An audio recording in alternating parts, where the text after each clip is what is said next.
We're developing Cheetah Cub Robot, which is a robot of about the size of a house cat. We're looking also into biomechanics. We've developed it for very fast locomotion. In this case, we mimicked a lot of the morphology of a house cat. So we used the segmented leg design for both the front and the hind leg.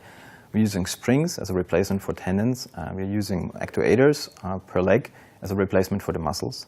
And eventually the goal is to have a robot which is easy to use, is very robust, and it's very fast. And eventually it's also very dynamically running and kind of naturally running.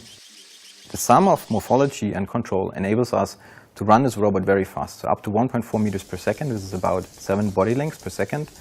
Besides this very fast speed, it's also very robust. So we can have the robot running over step-down obstacles of up to 20% of its leg length. And the very big potential for legged robots is applications in rough terrain, like exploration applications, for example. You can think of a human or you can think of an animal which is climbing through the mountains. It's much harder for a machine with wheels or with tracks to do this type of terrain. Of course, this research is we're still at a very basic step, but this is definitely one of the goals.